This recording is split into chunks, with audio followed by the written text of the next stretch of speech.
All right, let's stay on the markets here and bring in Michael Kushma. He is Morgan Stanley Investment Management, CIO of Global Fixed Income. Michael, always good to speak with you here. We were having a conversation earlier on the show with David Costin over at Goldman about the prospect for the economy overheating and the implications to the broad market. I'll put that same question to you. If we are looking at an overheated economy this summer and into the fall, what is the impact on the fixed income market?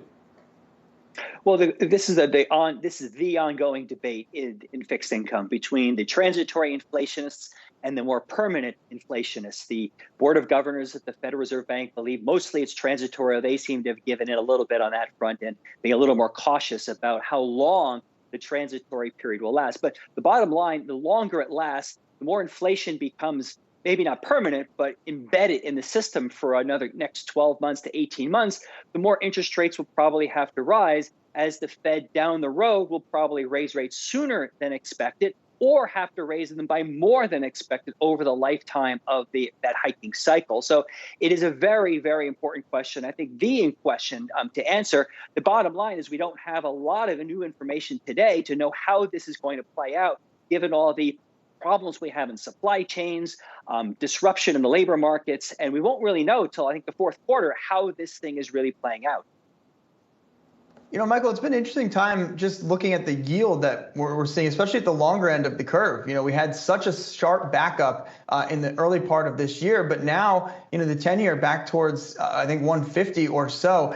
What have conversations with clients been like? Maybe folks who were slow to realize that we got to 1 3/4, and then folks who were maybe slow to realize we'd also started to come in a little bit. We had a rally on the long end of the curve. It's a good question. There are people who were panicking about interest rates are going to continue to rise. We should protect portfolios from rising interest rates, from rising inflation. And over the course of the second quarter, despite really strong growth, discussions about the stimulus packages coming from the current administration, ideas of how this is going to play out over the longer term, the more investors globally became more comfortable. Well, this is a big bubble in the big scheme of things. I mean, a COVID downturn, big upturn in 2021 and 2022. But looking farther out, 2023, 2024, it's going to be back to business as usual. We're going to go back to 2% growth, 2% inflation, 2% short-term interest rates, and it's back to normal. So I think that's kind of what's priced in right now. Not a whole lot's going to change. With interest rates back, at 1.5%, we seem to be getting back to where we were pre-COVID. On the other hand, interest rates were higher pre-COVID, but on the other hand, they were coming down into 2020. The Fed was cutting interest rates in 2019. You think, Michael, that inflation expectations are well anchored? I think they are. Right now, in sort of this, they are around the current ranges. I think no one is convinced that inflation will break out medium term, either because it just won't, it will peter out because it's transitory, or because the Fed will kibosh it down the road, that they will act whatever is necessary to bring it down, back below 2.5%, anchoring it at 2% or so where we were pre-COVID.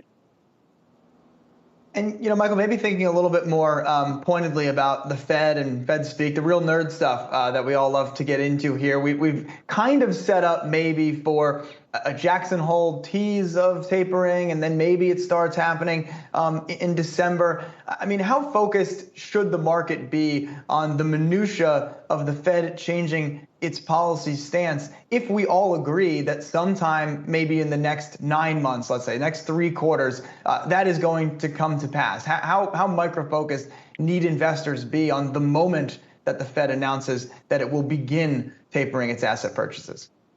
It's a good question. I mean, certainly if it's a surprise, or in July they announcing we're tapering in September, that would be a big surprise. If they announce in July we're going to have an announcement in September, which probably won't take effect till January or December, that's kind of what everyone's expecting, and it shouldn't matter a whole lot.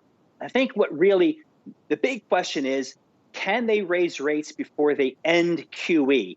So that is a very important question, because if they have to finish QE, meaning cycle down to zero before they raise rates, that may take a while.